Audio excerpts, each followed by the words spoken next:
What's up guys? Today we'll react to a video about iPhone 17 Air. Let's have a look. Everyone everywhere thinks at this point that Apple's just irrelevant. So, Apple held their most mainstream event of the year, where they would introduce the iPhone 17 and the iPhone Air, which is 5.5mm thick and Wait a second. This is so thin. Wow, it's definitely not like all the other iPhones.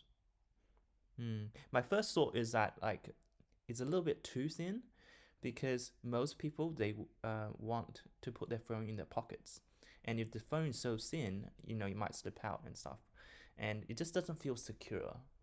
Like I personally like a phone where you can feel secure, you can put it in your pocket, and yeah, it doesn't lose it during travel and things like that. And look at that camera. It's like so ugly because it's much bigger than the rest of the phone. But let's see, maybe the features makes up for it. I don't know. Let's just keep watching. This is my first time seeing it, so let's have a look. thinnest phone Apple has ever made. They also announced new Apple Watches and AirPods Pro 3s that put heart rate sensors in your ears, and apparently give you the ability to translate languages in real time.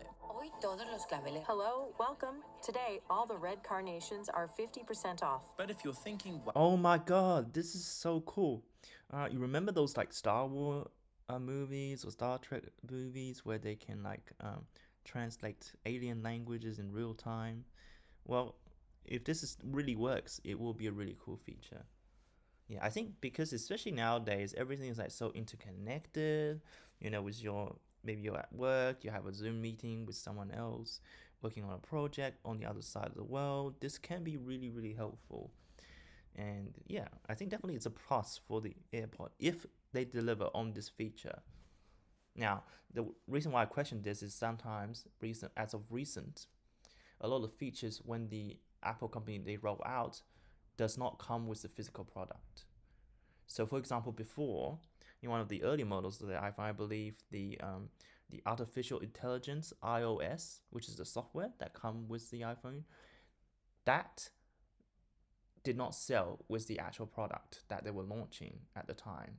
I forgot which one it is, maybe iPhone 16, but it did not come with the model at the time.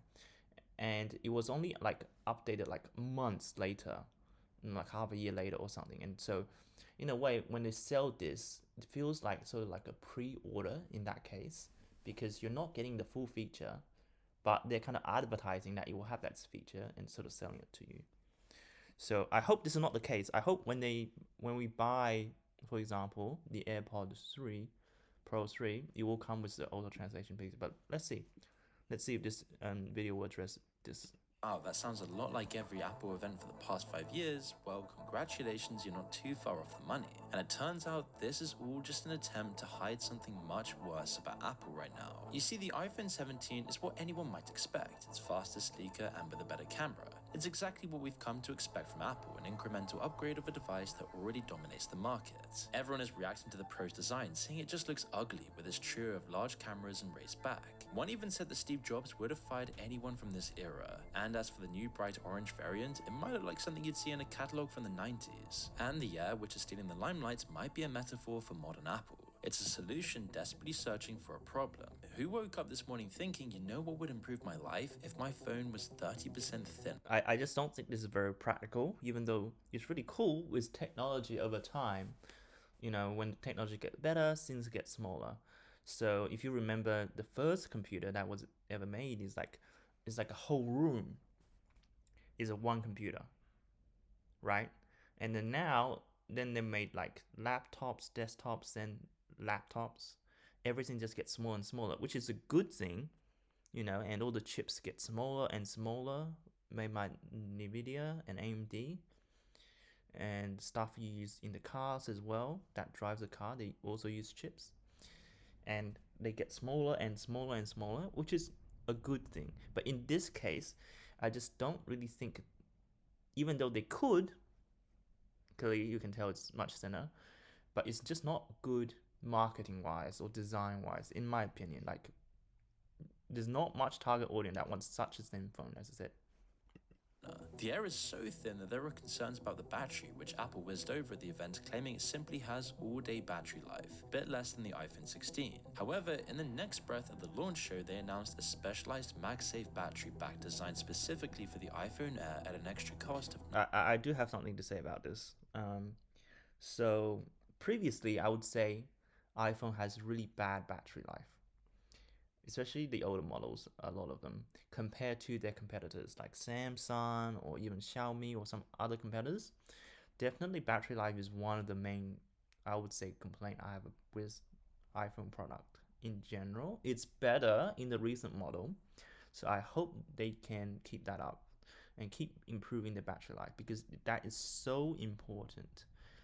And especially when the iOS is getting more and more complicated with AI and things that it needs more power to run on, I really hope it can have a long-lasting battery. And yeah, the overheating problem was also addressed a little bit in the last iPhone, like iPhone 16 was yeah. So I hope this is not going to be the case when they roll out this phone. It's going to be overheating again because that was basically a big issue before. Yeah, MagSafe is actually quite cool technology, I think. Sometimes it does make the phone heat up more compared to like traditional cable or Thunderbolt charging. $99. Meanwhile, the Wait, Apple Watch it's gonna cost $99? Okay. Remember like how before all the Apple product they came with complimentary items? Like for example, the chargers like complimentary to your MacBook or to your iPhone. And nowadays what they're gonna charge $100 on top for the charger? Yeah, it just sort of just shows the decline of like services and the rise of sort of monetization, isn't it? Just another way to make money. Series 11 gets 24 hours of battery life, and the new Ultra up to 42, which seems fine until you realize Garmin watches run for weeks. Okay, they're targeted at different markets, and it's not necessarily a fair comparison, but you Definitely not a fair comparison. I think if you have a smartwatch versus like a traditional watch, still won't be able to go hiking for a weekend with your Apple Watch without charging it. But here's the most important thing about this year's iPhone event. Apple wasn't just releasing a new phone, it's fighting to prove it's still relevant and can still innovate at the frontier of technology. The whole event is a facade for much bigger problems at Apple, as the real new frontier of technology is AI, and this is a big yeah, problem that's for what I was saying. Yeah, let's see if the video talks about it. Apple. Google, Meta, and Microsoft saw the promise of AI early and poured billions into developing their own powerful models. Microsoft has ChatGPT built directly into Windows and Office. Google has Gemini spread across its products. Meta's Llama models have become pivotal to the open source AI I know what community. he's gonna say. Because Apple was a bit late in this AI game.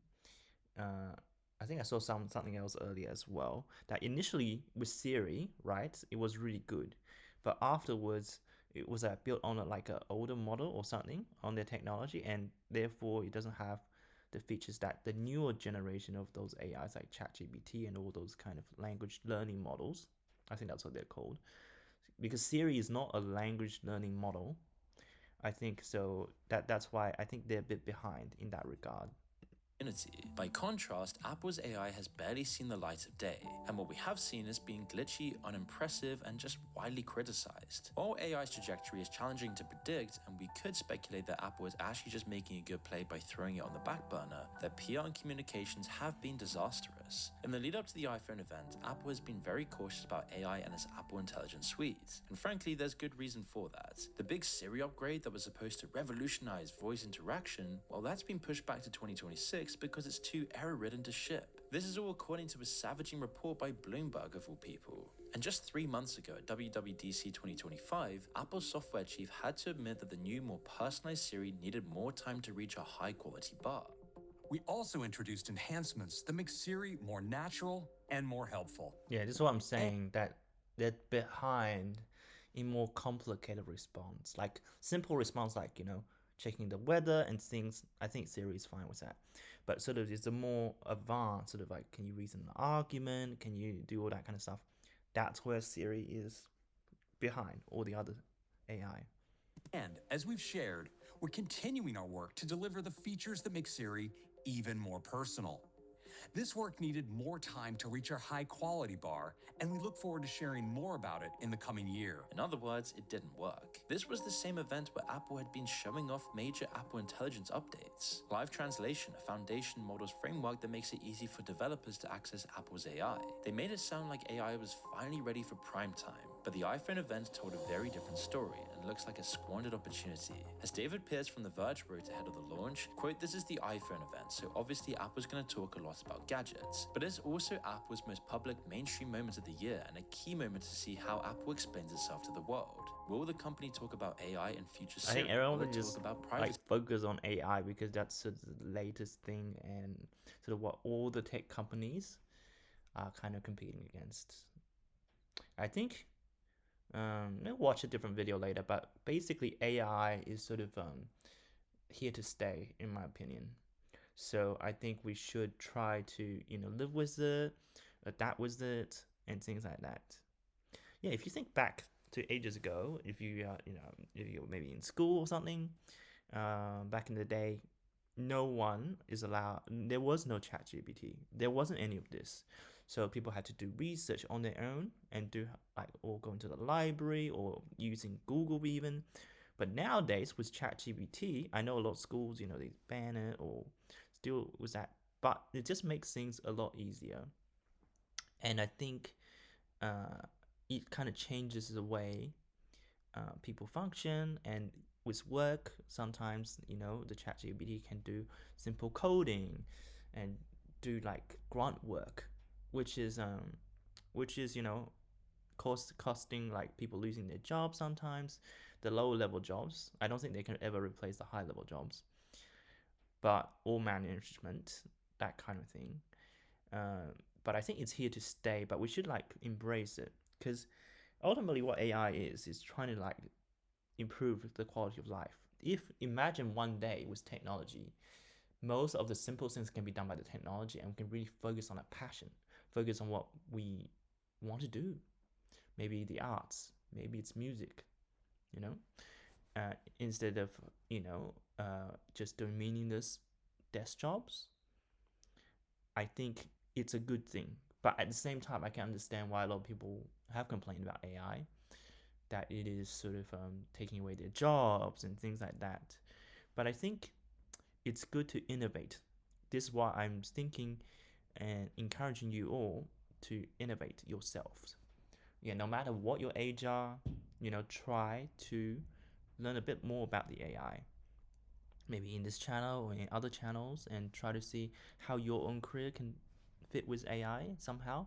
And definitely, it's a good skill to have overall, even if just learning how to use ChatGPT. Anyway, sorry, I just going on a tangent. As it happened, they didn't explain themselves at all, but rather glossed over the criticism surrounding their AI strategy. While Google, Microsoft, and Meta lead their events with AI features, Apple spend their time talking about standard hardware upgrades. They mention Apple Intelligence maybe 3 times, and only in passing when discussing. Again, I am very particular about the battery life. So if they're honing on the hardware, at least give better hardware, like battery life. AirPod Pro 3's live translation feature, Siri wasn't even mentioned once. Some analysis spotted this coming from a mile off. Peter Anderson from Anderson Capital Management told CNBC he was disappointed with Apple's, quote, lack of attention to software and artificial intelligence. Where is Siri, he asked. That was also a thing. Since the last launch, they are also like very, very vague on things, which is not a good sign for the shareholders or, the actual product itself. To develop, they are obviously standing in the background. Which is crazy to imagine because it never used to be this way. Apple was always the company that revolutionized entire industries. The iPod, the iPhone, the App Store, each transformed not just products but culture itself. It was the company of revolutions, not refinements. The company everyone looked to for the next big thing. But AI has triggered a modern gold rush in tech, and Apple is just nowhere to be seen. While competitors are pouring literal billions into AI development, Apple is still trying to figure out how to make Siri work properly. And they've been trying to do this for over 10 years at this point. And still, it just sucks. And the track record so far really isn't encouraging. When Apple Intelligence features finally started rolling out, they were problematic. The new summary feature made things up and misrepresented stories, wrongly saying that tennis star Rafael Nadal had come out as gay and that Luigi Mangione had actually taken his own life. Yeah, so that's what I was saying, right? if you ask them for the weather or set an alarm, Siri is fine. What it lacks is sort of like the summary skill of the other language AI models, like read these articles, summarize things, and sometimes they even report wrong, right? This was a very big thing. I remember, like Luigi Mangione shot himself, which is not true, right? So they have a very big media outlets like the BBC. Yeah, false news were created by yeah. So that just shows that the AI capability was not really good. They were forced to issue corrections, and watchdogs warned about the damage to trust. For Apple, a company that sells itself on polish and reliability, this kind of error was seen as embarrassing. Apple had to backtrack and disable the feature. Even the features that do work feel half-baked.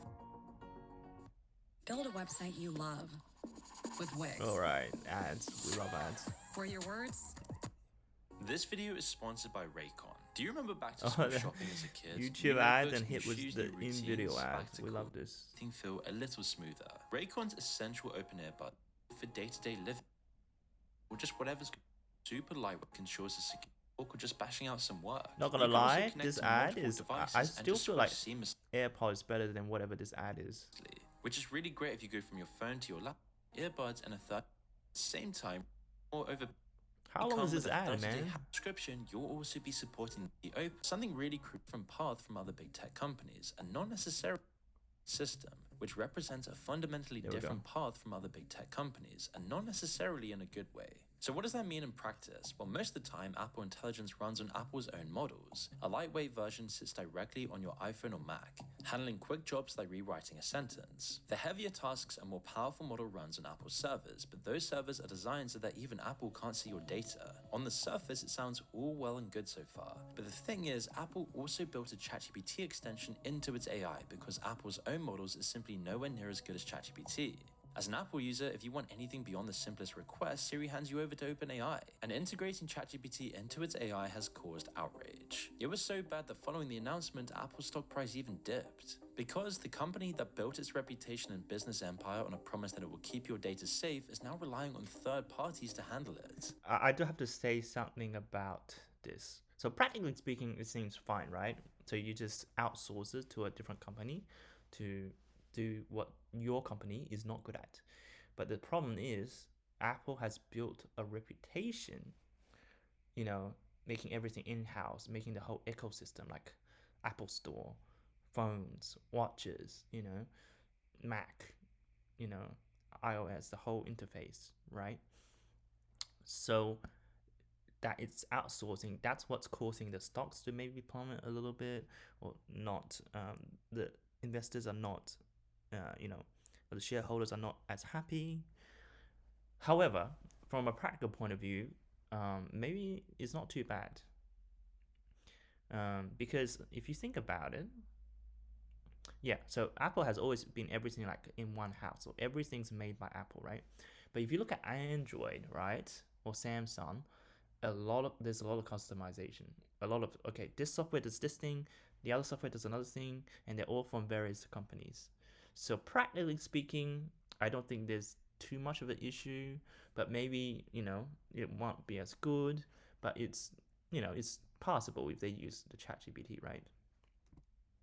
But it's just like from a reputational standpoint, from the company vision and things like that, and what makes the valuation so high for this company, that's where the trouble lies. And despite all their assurances, it's almost impossible to believe. Everyone knows tech companies are smart ways of reading our data. They track patterns, scrape signals, and stitch things together in ways most users never even notice. So there's something else I have to say. Like, don't worry. Like your data is always gonna be sold to other companies. Like, no matter what, even with the privacy update, whatever they do, companies have been doing that since whenever internet was born. So your data are sold by website, by cookies, or when you visit something, they're always sold off like Meta or Facebook, everything. Like, they just take your data and sell it. It's just a matter of who controls this data. On privacy hands part of its AI brain to a third party. So in my opinion, it's a non-issue because like all the companies say they do sell your data. So like we just live with that, unfortunately. It is what it is. It's not good, but we live with that because every single company, every single government, they all do this. So it is what it is. By a guy like Sam Altman, it leaves a question mark. Even if it's not stealing anything, the doubt is enough to make people uneasy. Last year, even Elon Musk announced Siri's integration with ChatGPT, saying that it's a privacy and security risk and that Apple users are being sold down the river. Quote, it's patently absurd that Apple isn't smart enough to make their own AI, he said, yet somehow capable of ensuring that OpenAI will protect your security and privacy. All of this means that unlike its rivals, Apple doesn't fully own its AI stack. It has less intellectual property and less control over how this crucial technology develops over the coming years. Apple now can't dictate the pace or direction of the most advanced AI features, and yet doing everything in-house and keeping a competitive moat between it and other companies has been its core strength for years. And aside from a few collaborations like Google and Safari and Microsoft for Mac, Apple almost never does cross-partnerships like this, especially ones that are this close to the user experience. But it clearly had no choice here, signaling something worrying about the company. This August, Musk then went and filed a lawsuit against both OpenAI and Apple, saying that ChatGPT's Apple integration ruined competition and trust. The complaint read that there's no valid business reason for the Apple-OpenAI deal to be exclusive, and that it gives them an unfair advantage. Apple and OpenAI, bankrolled heavily by Microsoft, have been lumped together as partners in a lawsuit. It's really wild stuff, and it's clearly... Yeah, this exclusivity, monopoly, antitrust law is just, in my opinion, it's a way for different tech companies to sort of show their weight and sort of in a way for them to fight amongst themselves, right? Because to them, like, a lawsuit is pretty cheap to these big companies. So the thing about exclusivity is that, yeah, back in the day, a lot of things are just open sourced, especially in the 90s, 2000s, when the internet was just opening up. And that was really good because everybody can create, especially the Windows system, everything's like sort of open and everyone can do that.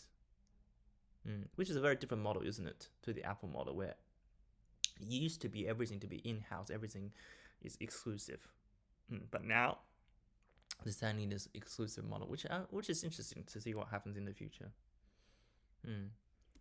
A huge weakness for Apple that could prove to be a terrible decision from Tim Cook. And the thing is, it's even worse than it seems. Just days before the iPhone event, 2 authors filed a copyright lawsuit against Apple, claiming the company illegally used their books to train its AI models. They alleged that Apple scraped their works from pirated databases like Books3, without permission or payment. Books3 is a well-known AI training dataset that most of the big AI developers have likely used. The allegations directly contradict Apple's carefully crafted narrative about ethical AI development. For so long, Apple has strongly positioned itself as the responsible alternative to data-hungry competitors. In a research paper published just last month, Apple insisted it only uses data we've licensed from publishers, curated from publicly available or open-source datasets, and follows all the best practices for ethical web crawling. The company claimed it respects publishers' text files, with Apple even saying that it offered publishers millions of dollars for training rights, portraying itself as the ethical player in an industry known for taking first and asking permission later.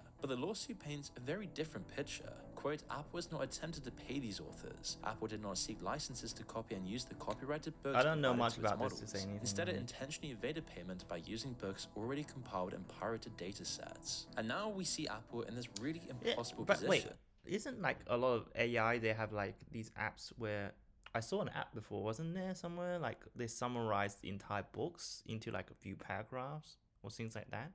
So that also raises a question, isn't it? Like a philosophy question. Like, so is that copyright issue? Is it not copyright issue because they summarize with AI? You know, I mean, there's definitely target audience for those, right? And you know those like movie recap videos? Like they condense like an hour 30 movie or 2 hour movie into like 10 minutes or 15 minutes. A lot of people do watch them. They're actually quite popular. So there's an audience for that because like everybody is like so busy these days, like with work, with the economy not doing well. So yeah, there's definitely a market for this. As the company's entire brand depends on being seen as more ethical than other competitors like Meta or Google. And yet building competitive AI requires exactly the kind of aggressive data collection that Apple publicly condemns. And so while its competitors are experimenting in public and riding the wave of the AI hype, Apple just seems quiet. Its stock's just stagnant. No one seems to talk about the company anymore. iPhone 17's completely boring, and Siri, once considered revolutionary, now just feels clumsy compared to ChatGPT's voice mode. I do have to say, like the stock market for a particular company sometimes doesn't really reflect the actual performance of the company. In this case, it does kind of points towards like not a good sign, right? But I do have to say you have to separate out the two entities. Gemini. Because like a lot of stocks, they're based on like future outlook, future news. But a lot of these companies, they kind of seal internally what they're doing. And as we saw, Apple Intelligence has so far given us little to get excited about, even towards the end of 2025, 3 years after ChatGPT. And so it's clear that what we're seeing is that the very principles that made Apple dominant are now making it irrelevant. In AI, privacy and polish lose out to speed, experimentation, and often loose ethics. And the same thing is true of Apple's culture of secrecy, which is now also holding it back. Apple has always been a fortress, developing products in the dark and sometimes even keeping teams siloed from one another. This built anticipation, reduced leaks, and made mystery a part of its brand, turning new product releases into huge cultural events. Before the age of AI, this worked well. In hardware, secrecy was an asset. Rivals couldn't copy or steal new product ideas. In software, it also kept things tight and ensured that new updates weren't released into the world until they were bug-free and ready to use. The public then learned to trust that whatever Apple released was perfect, ready, complete, and reliable. But AI doesn't always reward secrecy in the way hardware does. There's no doubt that other big tech companies are very secretive and guard their crown jewel models. Even OpenAI hasn't been properly open for years. But Google, Meta, and Microsoft still maintain a thin veil of participation in the AI community, publishing research, releasing benchmarks, or open sourcing parts of their work. Apple, on the other hand, hasn't really participated. And in a space where rivals at least appear active, Apple's silence makes it look like it's falling behind and irrelevant, not mysterious. A consequence of this is that many of Apple's top AI researchers have been poached by rival companies, such as Ruoming Pang, who was responsible for Apple's foundation model development and recently left to join Meta's superintelligence team, with some insiders calling it open season. Other senior engineers have since followed Pang to Now that I think more about it, like one of the argument I think for open sourcing everything, right? Not saying that it has to be this way, but the good thing about open sourcing is that it sort of reduces the chance of monopoly, right? So that it gives everyone an equal advantage to use said product, said technology, and build upon it, improving it, and everybody improves based on innovation and competition, and that's how capitalism works, and that's how technology innovates. And so, in a way, let's just not think about like from Apple's perspective, but from a very general audience, like for you and I using these products. I think generally speaking, now that I think about it, open source is a good thing because it means better technology at the end of the day due to those competitions, due to making it available and improving upon each other's technologies. It will have a better product and therefore better experience for us as consumers. So you know what? I support open source. For ambitious researchers, Apple's secrecy feels suffocating. Why spend years on something the world may never know you built? It's why Apple is currently struggling to retain or attract the very people it needs to catch up in AI and continue the company's relevance. But there's also another big reason for why Apple is just slowly becoming irrelevant. The iPhone is still Apple's golden goose. It's responsible for about half of Apple's revenue, and Apple sells almost 250 million of them a year. It was a near universal product, but its success is actually a trap for Apple's long-term future. The problem is that when a company is built around a single hardware product, disruption is risky. Incrementalization becomes not just a choice, but a financial necessity. Apple has trained investors to expect steady, predictable upgrades. New iPhones every September, a slow cadence of improvements. The iPhone 17, faster, thinner, with a better camera, fits this pattern exactly. It's tiny, small improvements that barely make any difference but are overhyped to sell more and more phones. And in the past, this has always worked. Small refinements were enough to generate global excitement. I do have something to say about this. I don't think it's worth to buy every single new model. It's just like there's no difference, like a little difference, but not too much difference, right? So I think the sweet spot, in my opinion, is about like 5 years, maybe 4 or 5 years, maybe 6 years. I would say that is the optimum range for you to, if you want to get the latest iPhone. In my opinion, if you have like a financial trade-off and you do the numbers and calculations and stuff like that, I would say, and also against the new features that are rolling out, I would say 4 or 5 years, there's definitely a substantial upgrades that could, if you have the money, the budget, upgrade to a new version.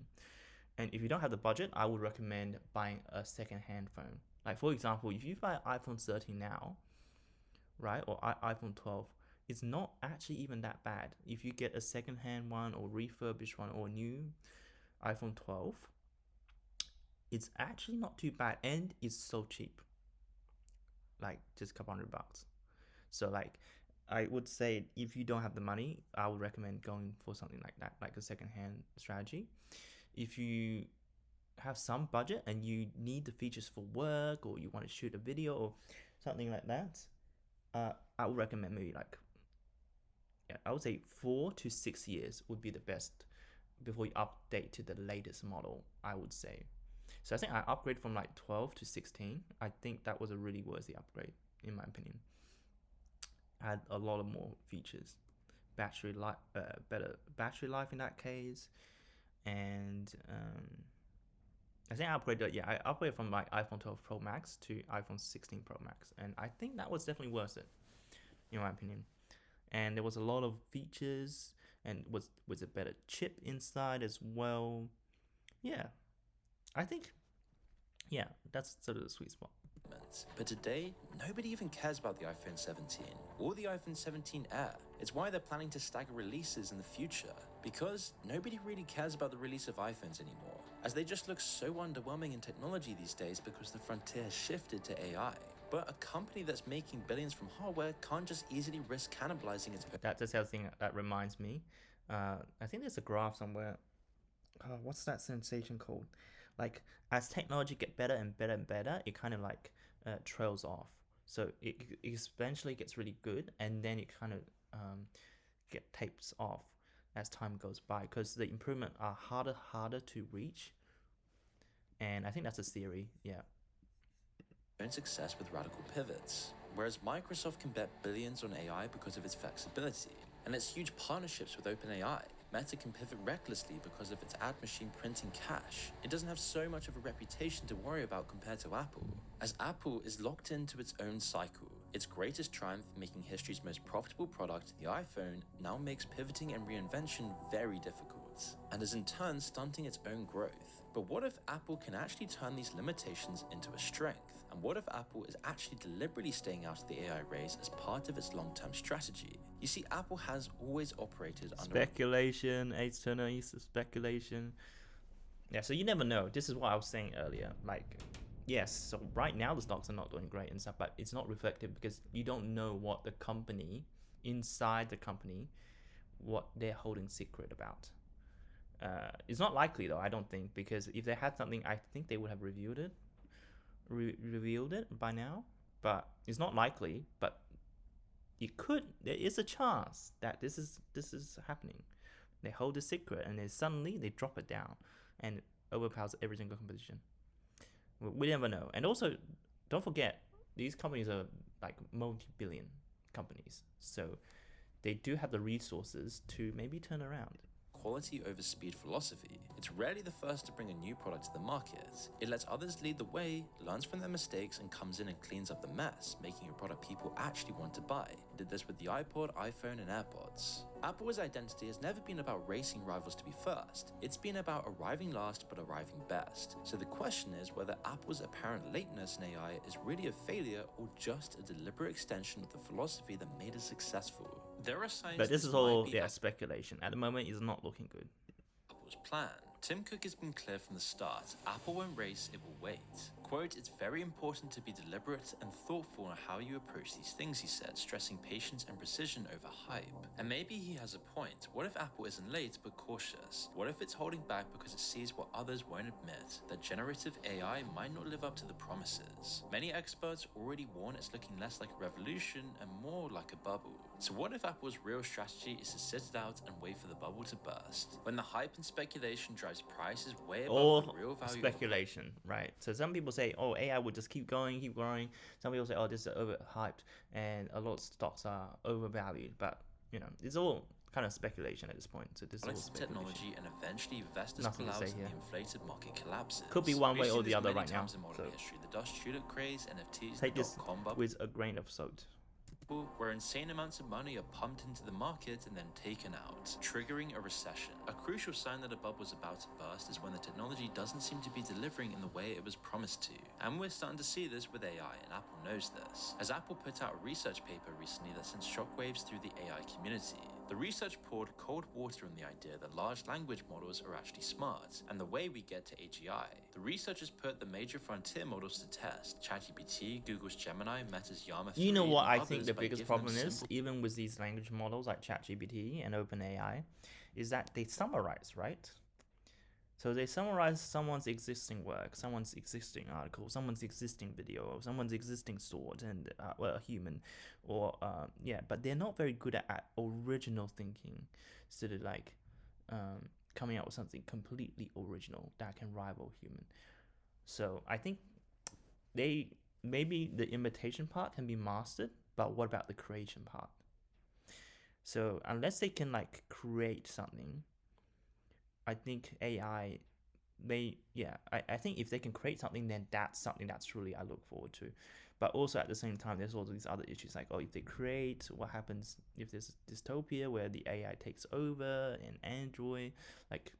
But I think for now, just because it only imitates, it's not what we think it could be. I think it's still limited because it's only limited to imitation. logic puzzles. The result, the machine. Yeah, we love ads. We love ads. In no time. Hey, support the channel, and maybe I can get the YouTube Premium, and maybe we can skip the ads. But YouTube Premium is so expensive, man. So we don't know. Reason. They froze, gave up, and couldn't even follow basic algorithms. Which might be why Apple thinks if you strip away the buzz and marketing gloss, what you see isn't intelligence at all. It's all just a very sophisticated illusion, one that cracks as soon as you ask it to really think. And we're actually seeing cracks all over the AI world. Last month, OpenAI released its latest AI model, ChatGPT 5. And it was widely considered a disaster. Ahead of the launch, we were promised that the new model would be a significant leap in intelligence, comparable to having a conversation with a PhD-level friend. Sam Altman went on podcasts everywhere, saying it does his emails better than he does. And I got emailed a question that I didn't quite understand. And I put it in the model, this GPT-5, and it answered it perfectly. And I really kind of sat back in my chair. And I was just like, oh man, here it is moment. But after its release, the internet erupted with complaints about how terrible it was and how disappointing it felt. It was glitchy, inconsistent, and felt like a significant downgrade. But most of the complaints were about how it felt much colder and more emotionless. Thousands of people signed a petition to bring ChatGPT 4.0 back. And within days, OpenAI gave in to the pressure and changed course, restoring the old version to their platform. Sam Altman said even before it came out that it felt like it was generally intelligent and a significant step on the path to AGI. However, after the release of ChatGPT 5, even Altman admitted that his read the step on last path sentence, but had not reached it yet by most people's definition. to AGI. However, after the release of ChatGPT 5, even Altman admitted that his company screwed up, conceding in fact that it was actually way dumber than people expected. His excuse was essentially that OpenAI just needs more money, and that the model would be better if it had more processors and data centers. This is a classic trope in AI, always hinting that AGI is just around the corner, and that all these tech companies need is more cash. But despite its ballooning revenue and insane valuation, OpenAI still isn't profitable and is losing billions of dollars every year, which is another huge sign that AI might just be a bubble, and that Apple's patience... Remember how when DeepSeek came out by China, and so that had a sort of existential crisis because they were able to run it really cheaply, but OpenAI has way more expenses to run the same level of software. But I think DeepSeek is still not as good as OpenAI, but it's getting really close, like really close. But the thing is that it's so cheap. I think that's one of the other troubles at OpenAI. could actually pay off. Billions are being sunk into AI companies with no proof that they can actually make a profit. Right now it's still speculation. And it's not just OpenAI having issues. A few weeks ago, MIT published a study finding that a staggering 95% of attempts by companies to use generative AI completely fail. using AI has no impact on their productivity and how much money they make. This wasn't what we were promised by most AI true believers. Hearing the news, investors started selling tech stocks, which has wiped $1 trillion off the S&P 500. And if the technology does turn out to be not game-changing but a flop, the bubble will quickly burst. Let's take a look at some of these companies. Stability AI, once hailed as a generative AI unicorn, has been burning through millions each month with little to show for it. Inflection AI launched with over $1 billion in backing to build a personal assistant called Pi, and then within a year it collapsed with its team absorbed into Microsoft. Even Anthropic is valued at nearly $20 billion while spending hundreds of millions a year just to keep the servers running. These aren't signs of a mature, world-changing technology, but the signs of an industry running on the hype and investor cash. Many AI startups are being valued at hundreds of millions of dollars, but are still yet to make any profits. Some economists are claiming that the value That's what I of was tech saying. companies Like a lot of the companies are overvalued at the moment just because they have the AI tag. like Microsoft, We don't know if it's going to pay off or not. Meta, Again, and Nvidia have speculation. become completely detached from reality. One Wall Street expert wrote chillingly that the difference between the IT bubble in the 90s and the AI bubble today is that the top 10 companies in the S&P 500 today are more overvalued than they were in the 90s. So while it might be tempting to single out Apple's lack of AI innovation as a massive mistake and point to the iPhone as evidence of issues that cut right to the heart of the company, the issue might actually be much bigger than that. The truth is, the entire tech industry is gambling on AI. It doesn't matter if you're a backer or a skeptic. This is a new frontier for big tech and no one can predict its future. The iPhone event just revealed... That's what I'm saying. It's all speculation. We don't know if it's going to be super successful, AI wave, or it's just going to be just okay, or it doesn't work out. I think it's probably going to be somewhere between just okay and really well, I think. If I were to guess, but again, it's all speculation. Facing the tech industry. Do you invest in AI? Do you wait? There are probably no right or wrong answers here. Whether Apple has backed itself into a corner or is right to be avoiding AI completely, time will only tell. But the stakes will be clear. Yeah, so what can we take away from this video? So essentially, I think Thinner. Definitely for this particular product, the iPhone Air 17, it's been so thin, in my opinion, is not a really good design choice. It's way too thin and not practical from an aesthetic point of view. Technology-wise, I think they're getting better, making them like the chips more powerful but also smaller, and sort of making everything sort of smaller is a good sign.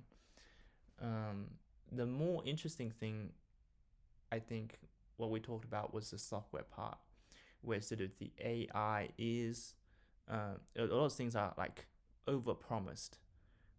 So for example, they sell you this physical product, but it doesn't come with the software features, like the iOS updates and things like that. So I hope it's not the case with this product, especially the AirPod Pro, right? The live translation things. But it's looking more and more likely because of how big they were at the presentation by Apple.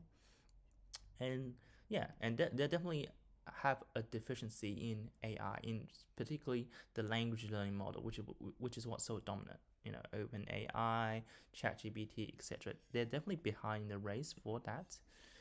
And I think this video tried to present a case where maybe it's a good thing because AI might be a bubble. It might just be okay, or it might just not work out, and therefore waiting it out might be good. Or maybe they're secretly developing a super really good AI, but we just don't know about it. Like they will publish it years later due to company secrecy policy, like NDAs. But in my opinion, okay, it's not very likely scenario that they're withholding their development from AI, right? And I think with AI, it really could go either way. But if I were to guess, as I was saying, it probably somewhere between just okay and probably really well. So we don't know.